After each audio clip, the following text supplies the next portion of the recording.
Before we begin, drop a comment below with your country and what time it is right now where you're watching. Whether it's sunrise in Nairobi, midnight in New York, afternoon in Canada, or evening in France, I want to know. Don't just sit back, tell me where in the world you are. Now, let's dive into the story. The smell of stale sweat and cheap whiskey was thick and suffocating under the brutal midday sun of Bitter Creek Settlement, mixing nauseatingly with the gritty dust kicked up by the restless, waiting crowd. Silas Rigg, a tall, unsmiling cowboy with a coat that smelled faintly of gun oil and a heart cold as the steel in his holster, stood motionless beside his dusty bay gelding, his senses honed to the atmosphere of mounting tension. He was a man who lived by the harsh code of the Arizona Territory: trust nothing, need no one, and never, ever get involved.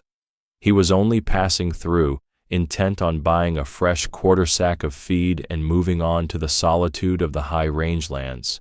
His isolation was his armor, a silent pact he had made with the unforgiving wilderness years ago.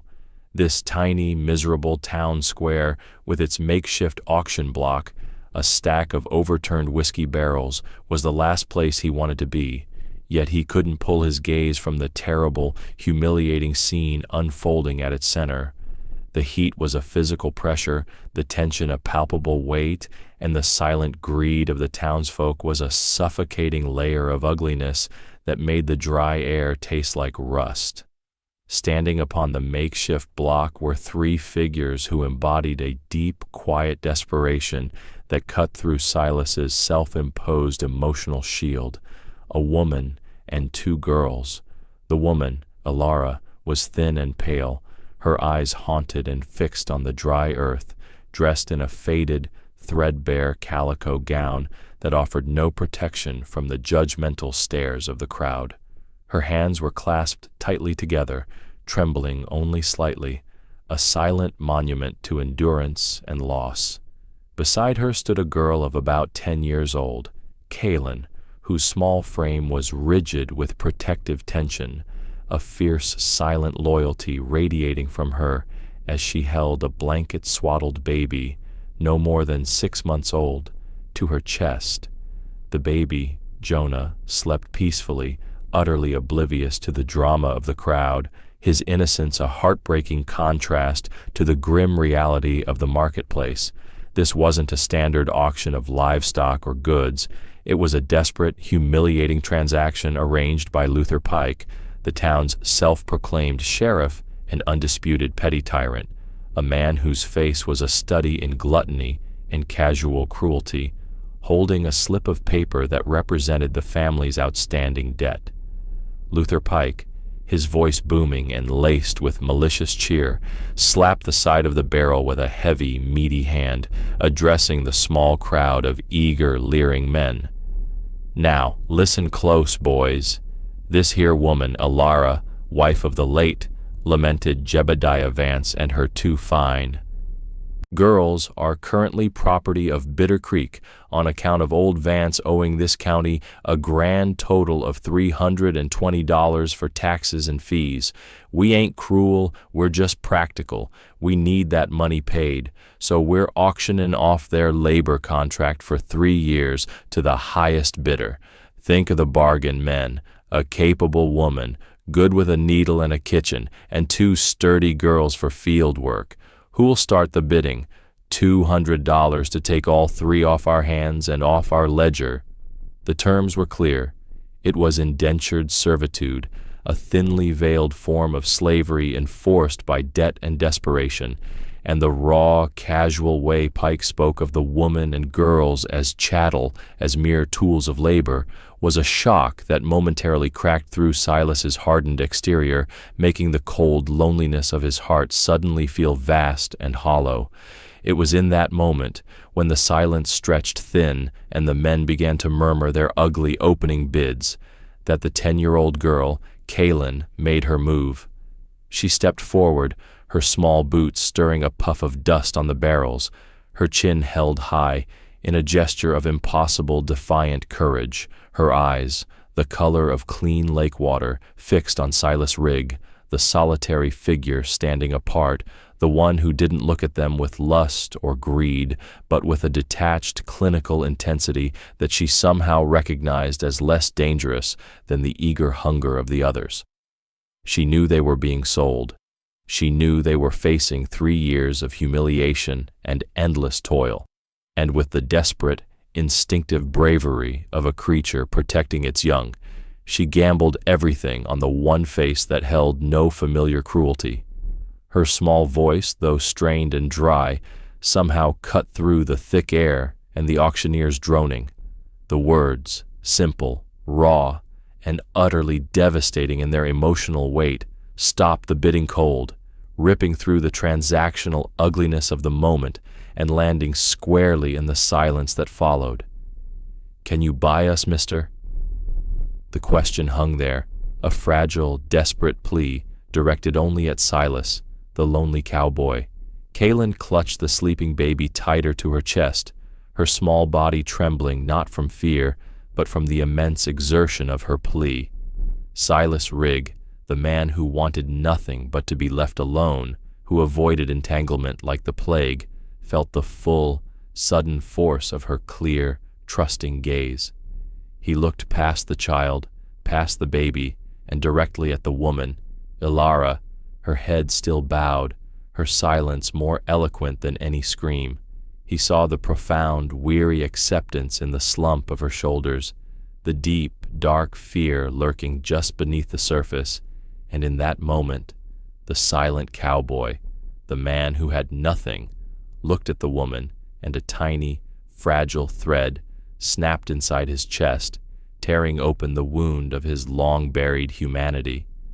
The woman slowly raised her eyes to meet his, and in that shared glance, a silent communication passed between them, a plea for salvation, and the terrifying realization of an impossible choice. The world seemed to hold its breath around Silas Rigg. The question, "Can you buy us, mister?" echoed in the oppressive heat, a demand for his soul, not his wallet. Luther Pike frowned, annoyed by the interruption and the child's boldness, but the crowd of potential buyers, sensing a moment of high drama, leaned in, their greedy eyes shifting between the defiant girl, the weary woman, and the silent, solitary cowboy. Silas felt the focus of every ugly gaze, the pressure of a dozen cruel histories converging on his solitary figure, demanding a response. He was acutely aware of the meager weight of his wallet, containing barely enough gold dust and crumpled dollars to see him through the next few weeks of solitary prospecting. Certainly not enough to buy 3 years of human labor, a debt he had neither the desire nor the means to shoulder. The money was nothing compared to the true cost, the utter demolition of his isolated existence, the shattering of the protective walls he had built around his heart to survive the unforgiving West, the terrifying responsibility of becoming the protector of a family he didn't know and didn't want. He finally spoke, his voice low, gravelly, and unpracticed in conversation, a sound that drew the attention of everyone in the square. "I don't need field hands, Pike, and I don't buy people." His immediate, curt refusal was meant to be definitive, a clear establishment of his boundaries, a final reaffirmation of his personal code. But the moment the words were out, he saw the light drain from the little girl Kaylin's eyes, the fierce defiance replaced by a devastating, instantaneous resignation, a look of profound, crushing understanding that her desperate gamble had failed. The sight of that immediate, quiet despair was a physical blow, sharper than any bullet, instantly tearing down the last of his defenses. He saw the woman, Ilara, finally lift her gaze completely, not to beg, but to acknowledge his refusal with a sad, knowing tilt of her head, as if she expected nothing less from the world. It was that silent, resigned acceptance of their fate, that profound lack of shock at his indifference, that proved to be the final, fatal crack in his armor. Luther Pike, sensing the cowboy was retreating, pounded his fist on the barrel, his voice regaining its oily confidence. Right then, the lone wolf don't want to be a family man. Now, let's get back to the proper business. Any bids above 200? I got 210 from Clem over there. That's a fine price for a pair of strong girls and a woman who can keep a house. The crude, celebratory eagerness of the crowd washed over the small family, smothering the final embers of their hope. Silas watched as a heavy, red-faced man named Clem stepped forward, his eyes fixed on Ilara with a look of predatory calculation that was undeniable and sickeningly familiar to a man who had seen the worst of humanity. In that fraction of a second, Silas saw not just a debt paid, but a life of systematic abuse and despair unfolding for the woman and the two children, a fate that echoed a terrible, forgotten pain from his own deep past, a primal trigger that forced his decision. The action was not a thought, it was a pure, visceral reaction, a breaking point born of buried guilt and sudden, overwhelming empathy.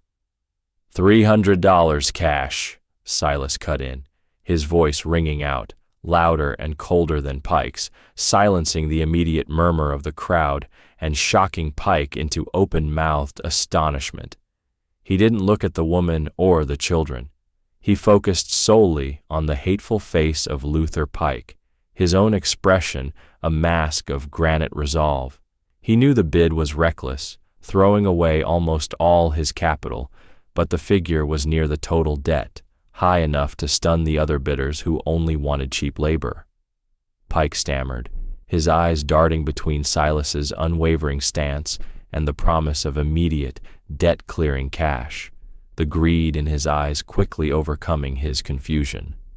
The other bidders, shocked by the sudden, massive jump and wary of confronting a man who looked like he could kill them without blinking, instantly backed off, their eyes now focused on the cowboy with a mixture of suspicion and grudging respect. Pike swallowed hard, his triumphant smile returning, uglier than before. $300 then, sold to the stranger for 3 years of service. Shake on it, cowboy. You just bought yourself a family, ain't that a kick? Pike held out a sweating, meaty hand, but Silas ignored it completely, walking straight past the auctioneer, his gaze finally meeting Ilara's across the distance. He saw the shock, the confusion, and a flicker of something unreadable, relief mixed with an immense, terrifying dread in her eyes. He walked to the edge of the barrels, pulled the heavy, worn leather wallet from his coat, and counted out the cash, his hand steady despite the tremor in his soul. He slapped the bills into Pike's hand, cutting the man off before he could make another gloating remark. The transaction was over, the debt was paid. Silas had bought them, not for labor, but for freedom, a dangerous, temporary freedom that now weighed on his shoulders like a mountain of unforgiving rock. He looked down at the little girl, Kaylin, who was staring up at him, her lips slightly parted in disbelief, the baby Jonah beginning to stir in her arms. You asked me to buy you, girl. I did. You're free from his contract now. He didn't look at Ilara again, afraid of what he might see or feel. He simply turned, mounted his horse with a practiced movement, the smooth leather of the saddle, a familiar comfort against the storm brewing inside him. He looked down at the 3 stunned figures and spoke the only truth that mattered, his voice an ironclad command that set the tone for their dangerous future. Get your things. We ride now, and don't talk about this to anyone, not a single word. The scene was one of impossible triumph and crushing defeat, the lonely cowboy sacrificing his solitude to the desperate plea of a child, committing himself to a path he never wanted, a decision born not of love or lust, but of the deep, agonizing pain of a conscience he thought he had successfully buried. The departure from Bitter Creek was swift and silent, an act of sheer will on Silas's part, urging his bay-gelding mule to a rapid clip that left the stench and the cruelty of the settlement behind in a haze of red dust. Ilara, Kaylin, and the baby Jonah followed in a rusty, dilapidated wagon that looked like it would fall apart before it cleared the town limits, their only possession, driven by Ilara with a fragile, grim competence. There was no conversation, only the immense, crushing silence of three strangers linked by a reckless moment of desperation and a bag of gold. The heat of the day began to fade, replaced by the rapidly dropping temperatures of the high desert, and the vast, empty landscape stretched out before them, imposing and indifferent, a mirror to the immense, terrifying unknown of their immediate future.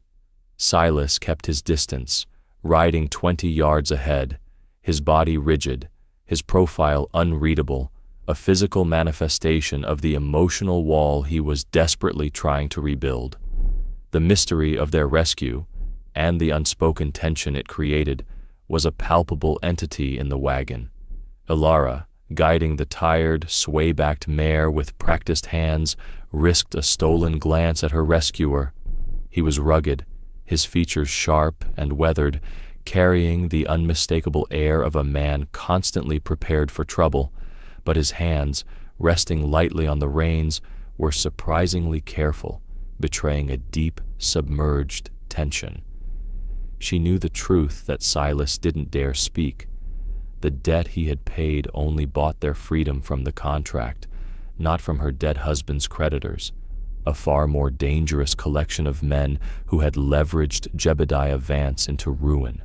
Her silence was a protective measure, a strategy to keep Silas ignorant of the true, mortal danger they carried, an escalating conflict that he would surely abandon them over if he knew the sheer weight of the trouble he had bought into. The emotional stakes had already risen. Silas thought he had bought labor. Ilara knew he had bought a target. Kaylin, exhausted but unable to sleep, stared at the retreating figure of the cowboy, her small hand protectively smoothing the blanket over the sleeping Jonah. The little girl was the only one who had acted without calculation, her plea a pure, desperate act of instinct, and now she felt the crushing pressure of what her desperation had wrought. She didn't understand the complex dangers of debt and contracts, but she understood the language of threat, and she knew the man who bought them was now just as much a part of their dangerous flight as they were. Her silence was a deep, childlike gratitude, mixed with a fear that if she spoke, if she asked a question, if she made a sound, the cowboy would remember his original refusal and leave them on the side of the road, realizing the impossible folly of his actions. Her intense, quiet vigilance, watching him, trusting him, but never letting him see her watchfulness, was a touching, poignant demonstration of a child's intense loyalty and protective love. They rode for 3 hours, the sun finally setting in a blaze of impossible orange and violet, casting the canyon walls in long, dramatic shadows that seemed to swallow the light and promise the deeper darkness of the unknown. Silas finally signaled for them to stop at a small, sheltered copse of scrub oaks near a dry riverbed, a carefully chosen spot that offered both concealment and a defensible position, his instincts as a solitary frontiersman immediately kicking in.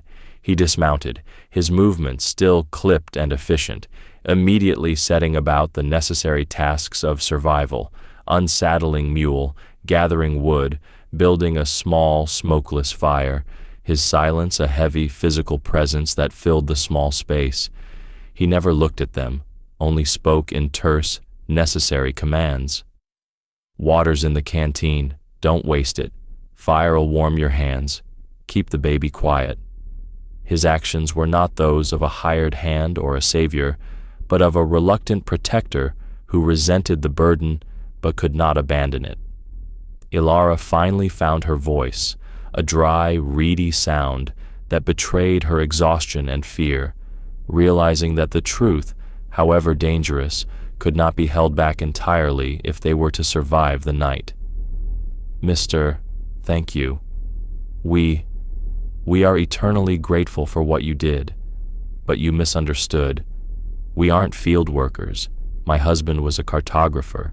The debt was a trick by Pike to get his maps, a set of surveys Jebediah made of a new gold vein in the Witchfire Mountains. Pike knows they're worth a fortune. We're in far worse trouble than a 3-year contract, mister. We're running from a lie, and we've dragged you into it. Her confession was a deliberate escalation of the conflict, a high-stakes move to force his hand, to make him understand the mortal danger they faced, yet she still withheld the critical information about the true, ruthless men who were financing Pike, the unseen watchers who were the real threat. Silas froze, his back to her, the half-stack of kindling held motionless in his hands, his body language speaking volumes of his shock and his immediate, profound regret at having intervened, realizing with a sick, cold certainty that his momentary lapse in judgment had just cost him not just his savings, but possibly his life and the solitude he had guarded so fiercely. Silas slowly turned from the half-built fire pit, the kindling dropping unheeded to the dusty ground, the sound swallowed by the vast silence. The revelation that they were not running from a petty tax debt, but from a conspiracy involving a hidden gold vein, was the sudden, sharp twist that changed everything, transforming his reluctant act of charity into a deadly entanglement. His cold gray eyes fixed on Alara, cutting through the shadows of the fading twilight, demanding the whole, unvarnished truth. Maps, gold, Witchfire Mountains. That's not a debt, woman. That's a death warrant. Pike doesn't care about land taxes. He wants a fortune, and you're the loose ends.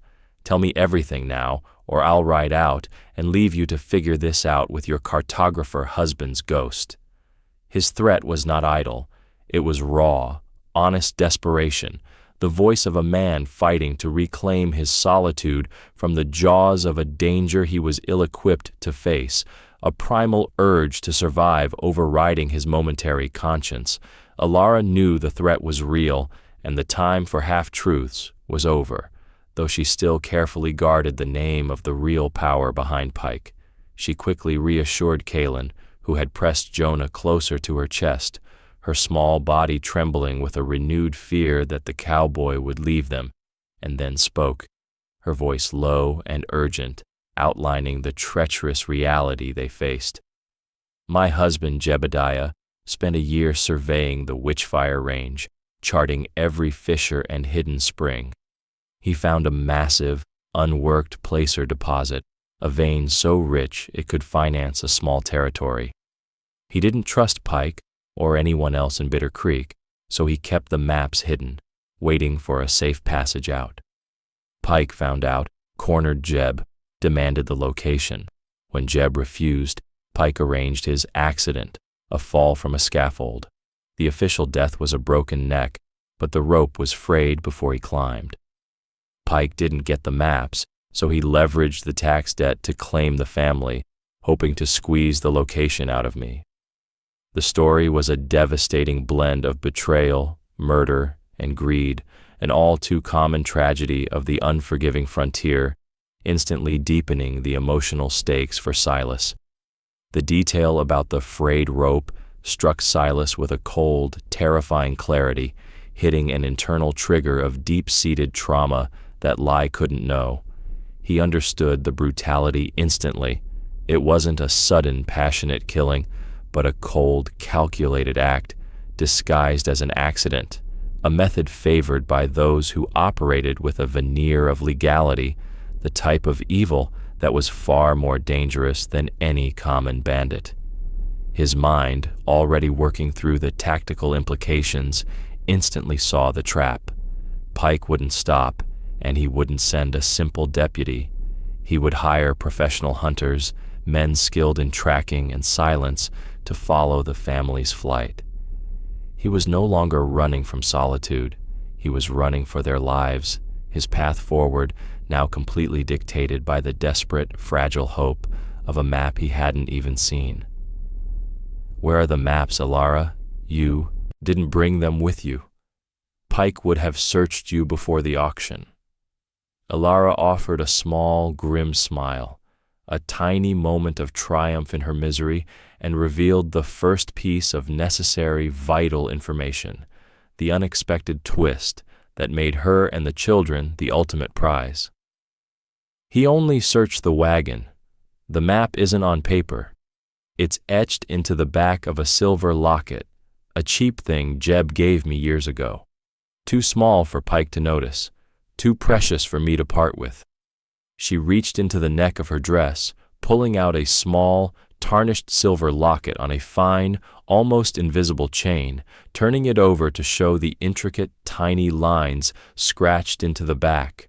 A coded map of peaks, water sources, and geological markers that only a trained cartographer or someone who had been taught to read them could understand. The map was not a physical artifact to be stolen, but a living secret, a complex key carried by the woman herself, instantly raising the stakes for her protection.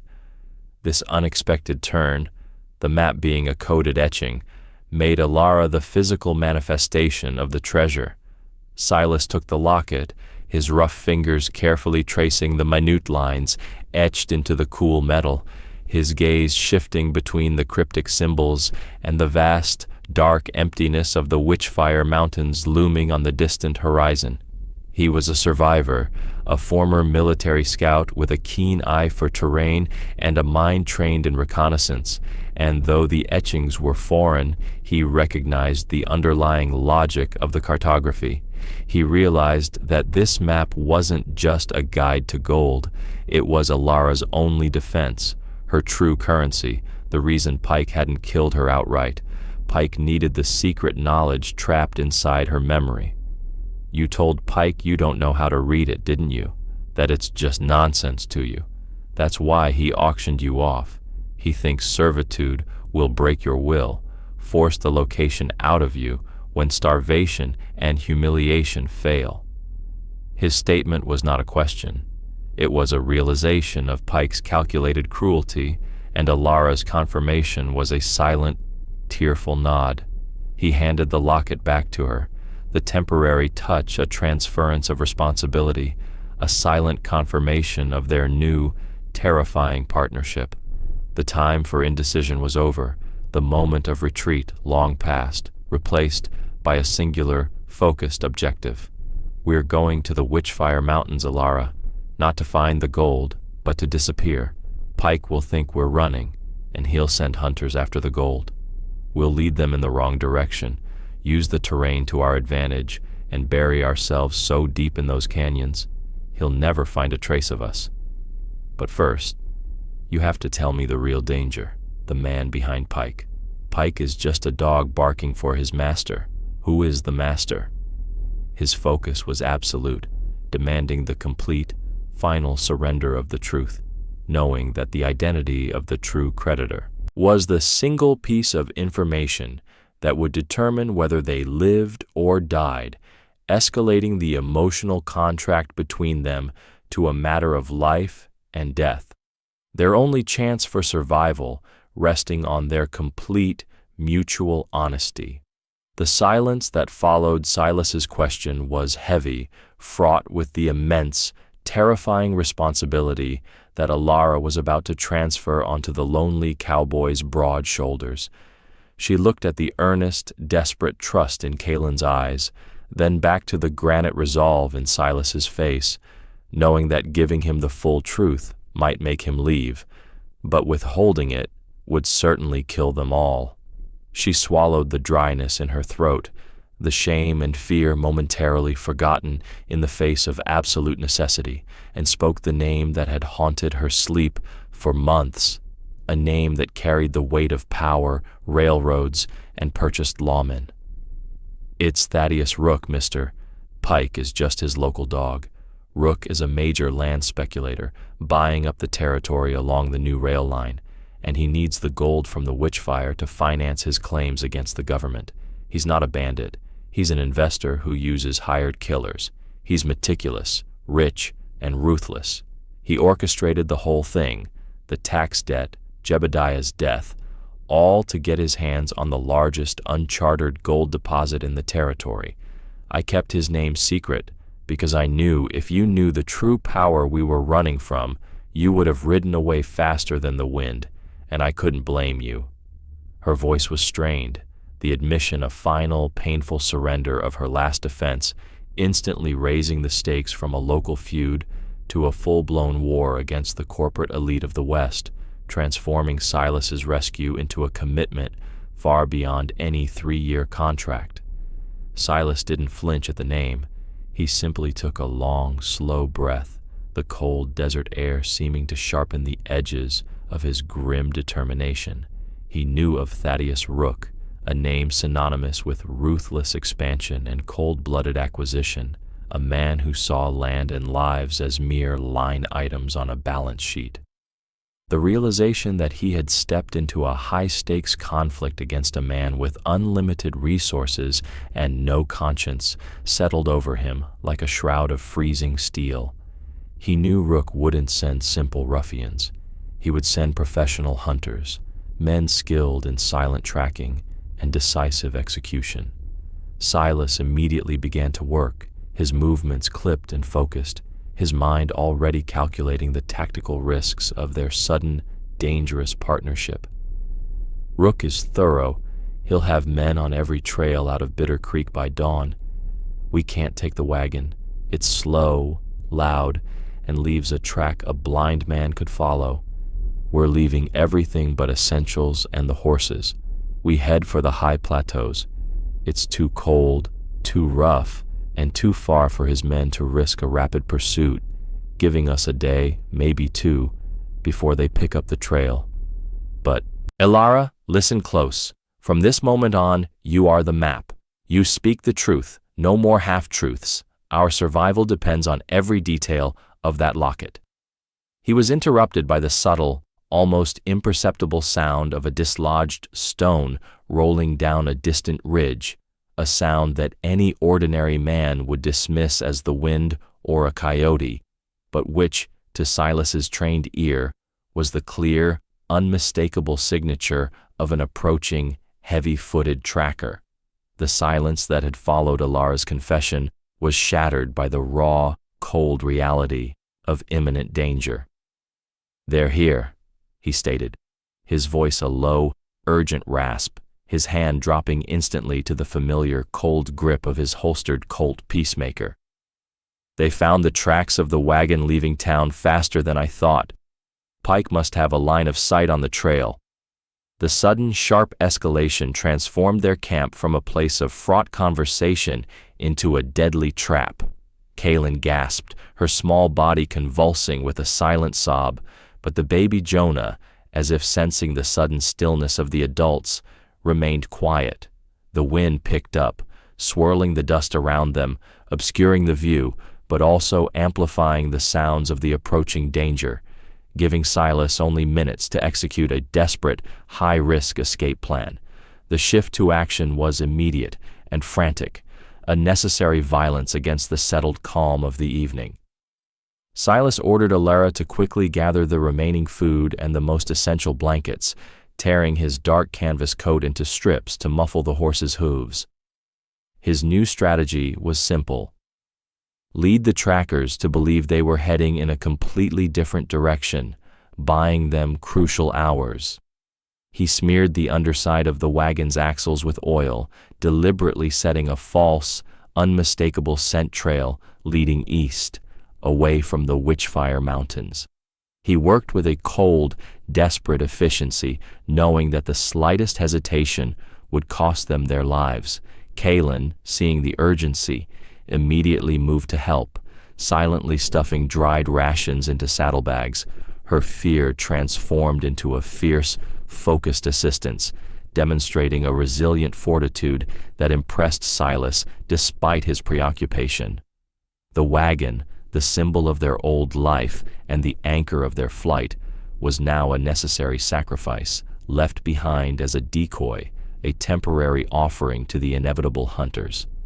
They rode out, not on a path, but through the heavy undergrowth, Silas on mule with Elara clinging tightly to his back, and Kalen riding a small, surprisingly sturdy horse they had pulled from the wagon's hitch, the baby Jonah secured tightly to Kalen's chest.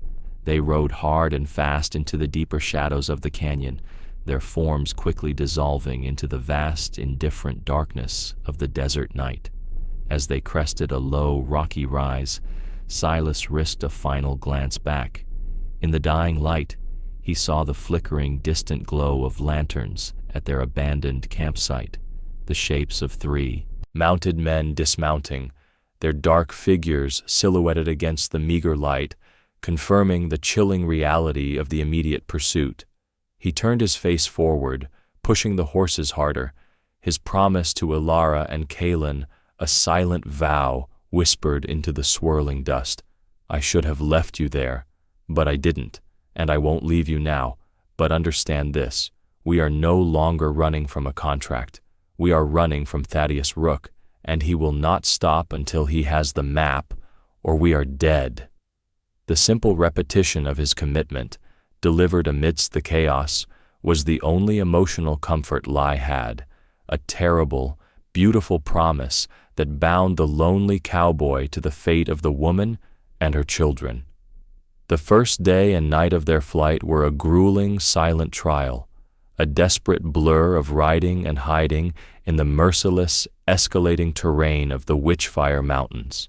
The landscape was a hostile labyrinth, jagged volcanic peaks, deep, treacherous ravines, and an air that was growing thin and sharp with the chill of high altitude.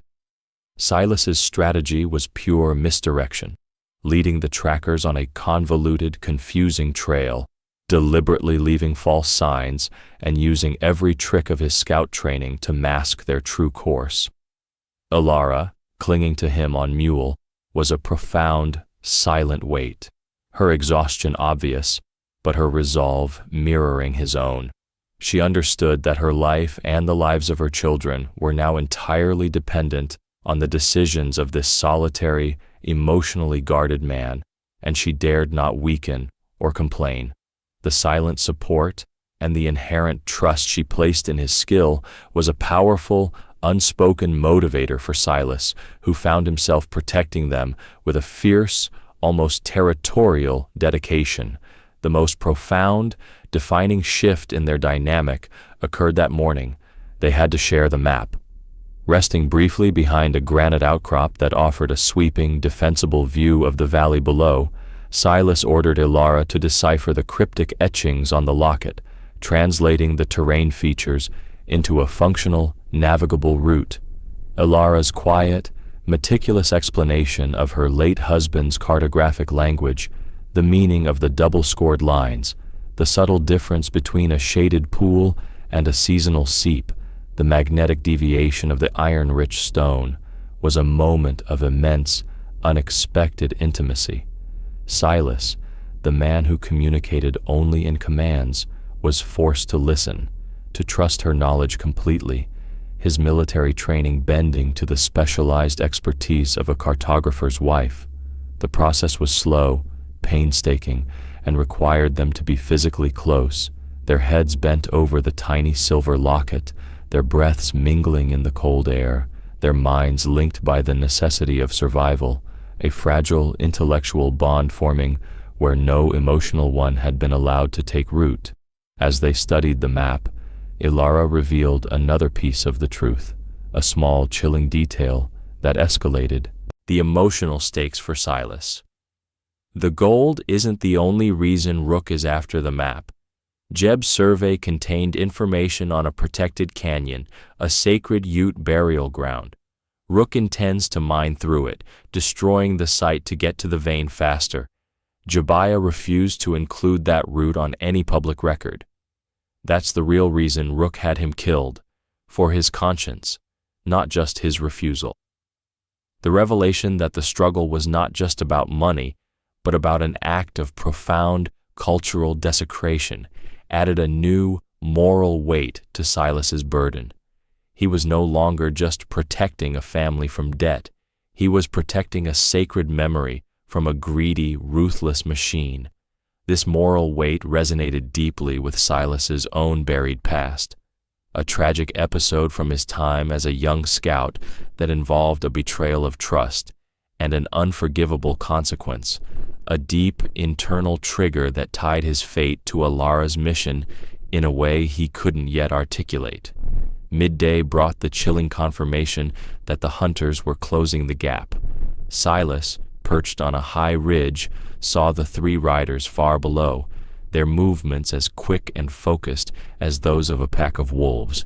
He recognized their lead tracker by the distinctive, unnatural stiffness in his saddle, a man he knew by reputation, a ruthless former Confederate scout named Tarn Pike, a dark reflection of Luther Pike, a man who killed not for money, but for the perverse joy of the hunt.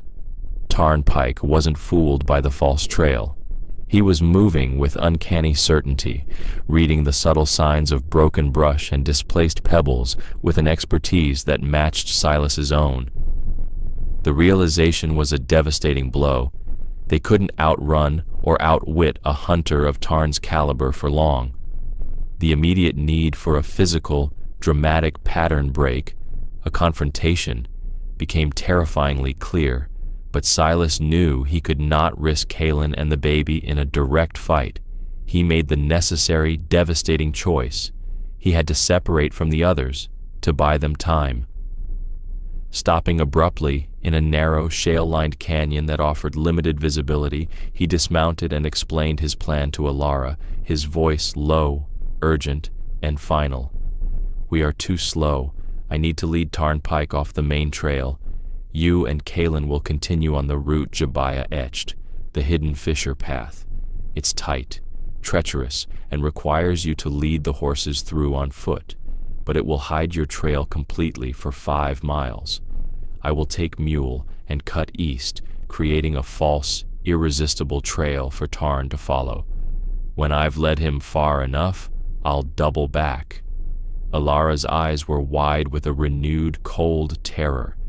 This was the moment of ultimate testing, the moment her rescuer, the silent cowboy she had come to trust with her life, was asking her to trust him with his absence, to face the terrifying possibility of utter abandonment, forcing her into the role of the primary protector.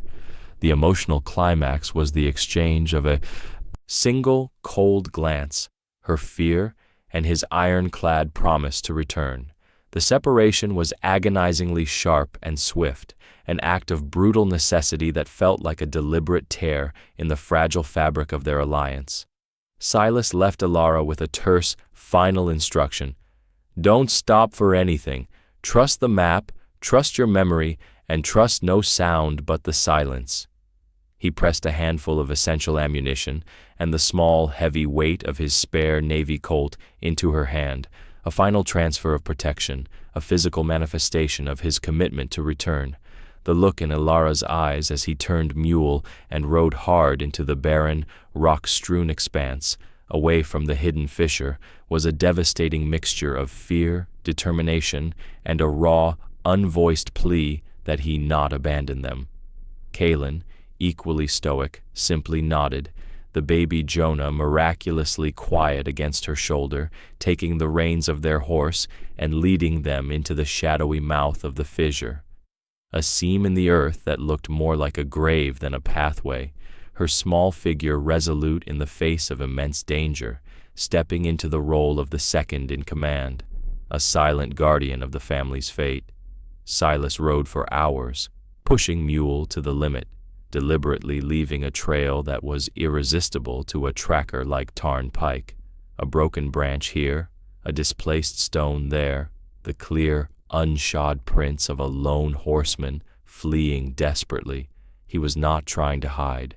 He was trying to scream his presence into the wilderness, to draw the entire focus of the 3 hunters onto his solitary figure, knowing that every mile he covered was a mile of desperately needed safety for Alara and the children. The solitude he had once craved was now a heavy, terrifying burden. He was alone against 3 ruthless men with no backup, no promise of reinforcements, armed only with his skill and the terrible, gnawing truth of the danger he was running from. He felt the cold, familiar weight of his own past trauma resurface, the memory of his failure to protect resurfacing as a burning internal trigger, cementing his resolve. He would not fail these three souls, even if it cost him his life. The confrontation came at sundown, a pre-arranged, cinematic meeting on a high exposed ridge that offered Silas a tactical advantage. He could see them coming, silhouetted against the deepening violet and orange of the sunset sky. Tarn Pike and his two men emerged from the shadows, their rifles held casually but expertly, their faces grim and dust-covered, their triumph at cornering their prey visible in their cold, satisfied eyes. Pike, a wiry man with an unsettling calmness, pulled his horse to a halt, a slow, malicious smile spreading across his lips, recognizing the quality of the man he had been hunting. "You lead a hell of a chase, cowboy, but the trail ends here. Where are the woman and the children? And where is the map?" His voice was low, devoid of emotion, making the threat behind the words all the more terrifying, a chilling testament to the professional cruelty of the men Rook employed. Silas met his gaze, his face grim, his hand resting lightly on the butt of his Colt. "The woman is gone, Pike. The map is with her. You got the wrong man. You won't find them. You won't find the gold, and you won't lay a hand on that sacred ground. Your master, Rook, loses everything today."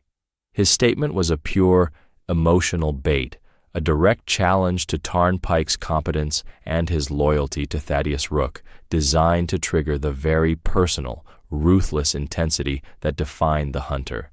It worked instantly. Tarn Pike's face contorted in a mask of fury, the casual indifference replaced by a primal, focused rage at the thought of failure and the loss of the immense fortune. He realized that Silas was not just a hired hand, he was a dedicated protector, a rival scout who understood the stakes and the moral line they were crossing. The shootout was a short, sharp explosion of sound and motion, a terrifying moment of high-tension violence that ripped through the quiet evening. Tarn Pike gave a guttural cry and fired first, his rifle shot whistling past Silas's ear, splintering the rock behind him. Silas's response was immediate and devastating. He didn't pull his pistol, but threw himself and mule sideways off the ridge, the sudden, desperate move taking the three men completely by surprise. He landed hard in the cover of a granite boulder, the impact knocking the wind from his lungs, and in the second it took the hunters to process his vanishing act, he had drawn his Colt and fired 3 rapid, focused rounds. The chaos was immediate and visceral. One of the hunters cried out and fell from his saddle, struck in the shoulder, and the other man's horse reared violently, throwing its rider. Tarn Pike, alone and exposed, realized the trap, his hunting instincts immediately giving way to the cold need for self-preservation. Silas didn't pursue. His primary goal was to survive and to escape, ensuring the hunters were disabled, not necessarily killed, guaranteeing his ability to return to Alara. Tarn Pike, recognizing the tactical defeat, quickly grabbed the reins of his unseated companion's horse and rode hard back into the shadows, his pursuit broken, his attention now shifted to survival and retreat. The immediate danger was over, but the cost was immense. Silas was wounded, a bullet having grazed his arm, the pain a fiery rush that brought him back to reality. He had won the battle for time, but he had a long, agonizing ride ahead of him to rejoin Alara.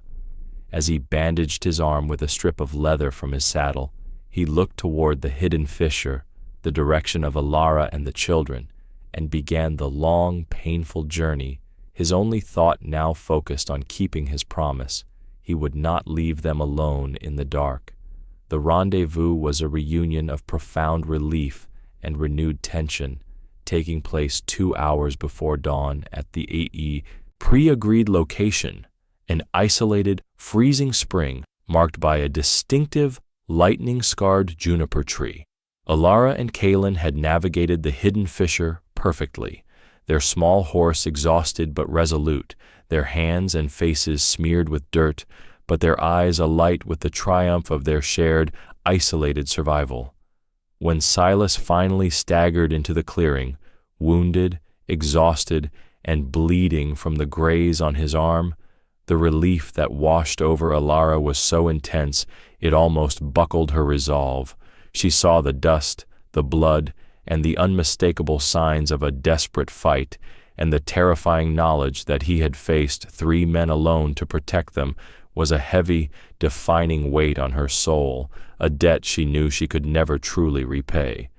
Kaylin, seeing the blood, was the first to act, her small, capable hands moving instantly to the task of caretaking, while Alara stood frozen, wrestling with the immense emotional weight of his return. The little girl was already tearing a clean strip from her own meager travel shawl, her eyes focused on Silas's wound with a fierce, protective urgency that was heartbreakingly mature.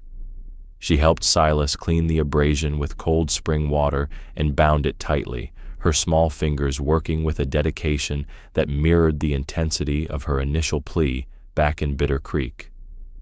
This quiet, nonverbal act of care cemented the emotional bond between the girl and her rescuer, a silent demonstration of trust and gratitude that finally began to melt the frozen edges of Silas's heart, an internal trigger that made the pain of his wound feel infinitely more bearable. He had almost died for them, and in return, he was receiving the first true, uncomplicated care he had felt in years.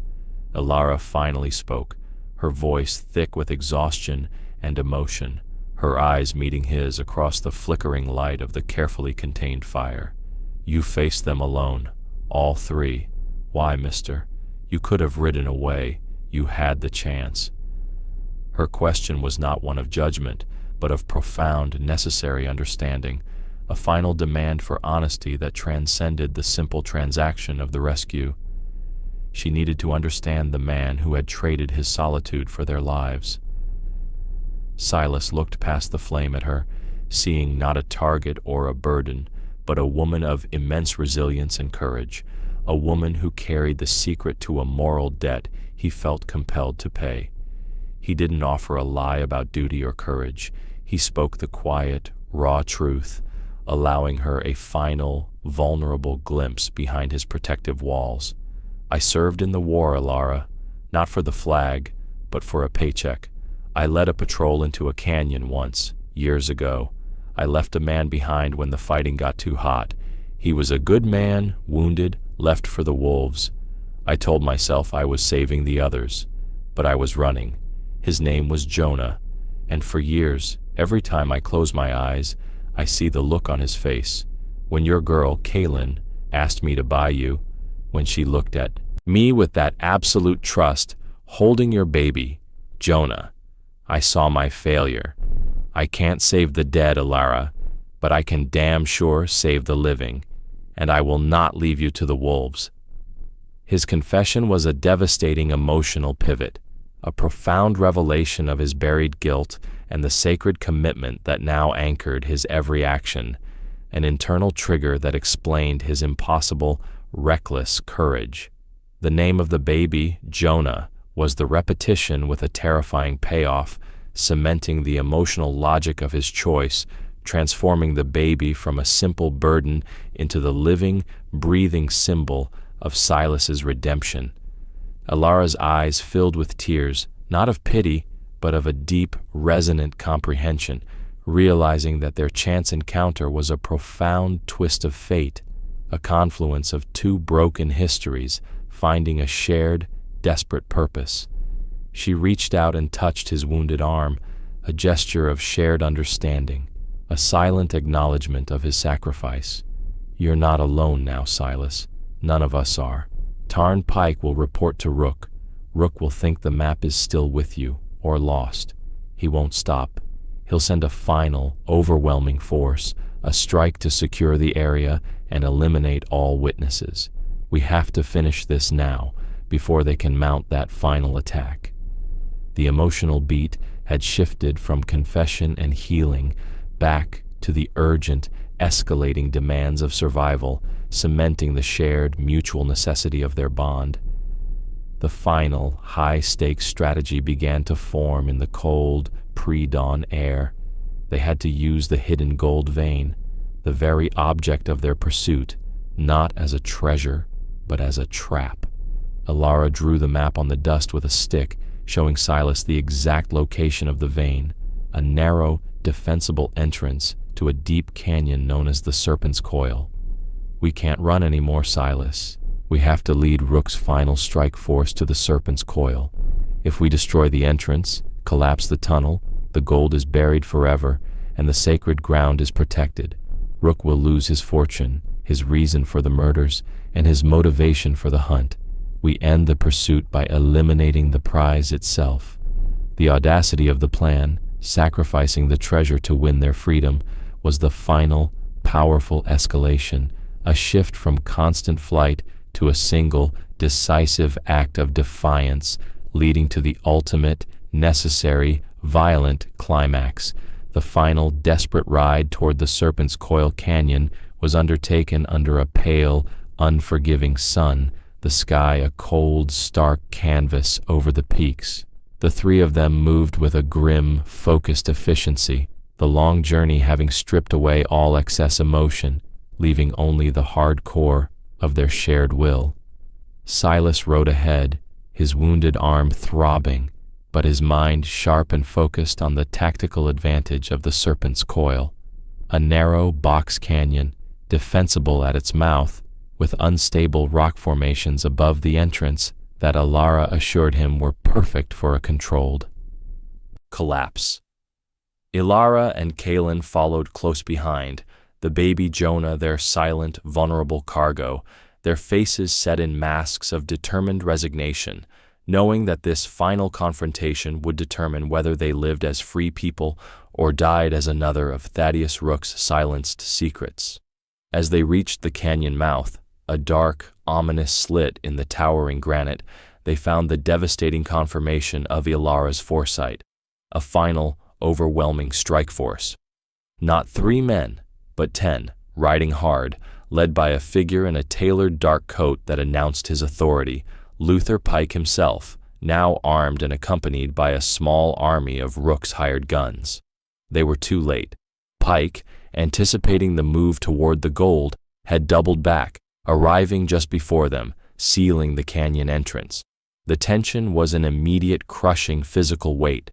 Silas and the family were caught between the narrow, inescapable walls of the canyon and the overwhelming force of 10 armed men, with no discernible escape route. Pike, seeing the cornered family, raised his pistol, a triumphant, cruel grin splitting his face. "You should have stayed bought, cowboy. Rook doesn't forgive debts, and he certainly doesn't forgive moral interference. The map is ours, and your lives are forfeit." The ensuing moment was pure, chaotic, explosive action, a terrifying cinematic rush that pushed all 4 protagonists to their absolute limits. Silas, abandoning his horse and dragging Elara and Kaelin into the meager cover of a large boulder, returned fire, his Colt roaring, trying to create the necessary diversion while protecting the vulnerable family. Pike's men, professional and relentless, spread out, laying down a devastating field of suppressing fire. The air was instantly thick with dust, smoke, and the terrifying whistle of near-miss bullets. In the midst of the chaos, Elara, her hands shaking but her focus absolute, found the small leather pouch of blasting powder Jabaya had hidden years ago, her final terrible weapon. She looked at Silas, her eyes pleading for a momentary cover, then whispered the essential, life-saving instruction to Kaelin. "Get the baby to the highest rock. Don't look back." Kaelin, without hesitation, nodded, disappearing with the baby into the treacherous rock scree, fulfilling the final brave mandate of her role as protector. Silas, seeing the desperate resolve in Elara's eyes, understood her intention instantly. She was going to sacrifice the gold and herself to save them all. Fueled by a raw, primal surge of protective adrenaline, he ignored his wounded arm, emptied his Colt into the densest cluster of Pike's men, and then, with a devastating cry, charged forward, drawing their fire, creating the impossible window of opportunity Ilara needed. It was an act of reckless, terrifying courage, the moment he finally paid the price of his redemption. Ilara, using the brief, terrifying diversion, crawled toward the narrowest section of the canyon wall, jammed the blasting powder into a deep, vertical fissure, and lit the fuse with a trembling hand, her face a mask of grief and determination. She didn't look back. She knew what she had to do, her mind focused on the gold, the sacred ground, and the survival of her children. The ensuing explosion was deafening, a monumental roar that swallowed the sounds of the gunfire and the shouts of the men, tearing through the granite with brutal, catastrophic force.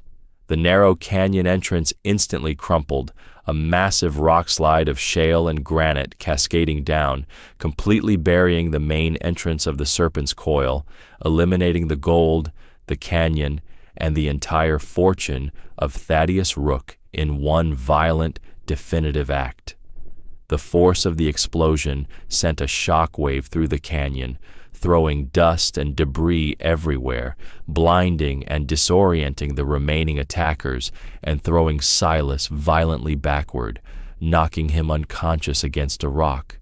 The fight was over, the gold was gone, the sacred ground was protected, and the only sound left was the terrible, ringing silence of the smoke and dust-filled aftermath, the terrifying quiet, broken only by the whimpering of the remaining, stunned men and the sound of Kalen's frantic coughs from the high rock above, confirming the immediate, agonizing success of their desperate gamble.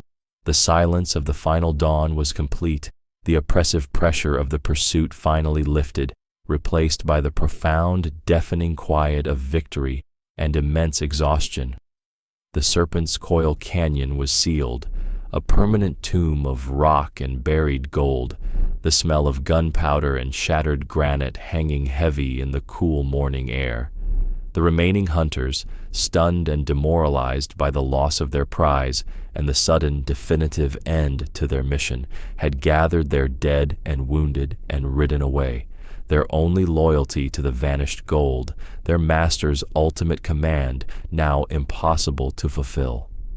Silas awoke slowly, his head throbbing, his arms screaming in protest, but the first thing he saw was the face of Ilara, her eyes red-rimmed and filled with a relief that was almost crippling, kneeling beside him, Kalen close behind her, the baby Jonah stirring peacefully in the girl's arms.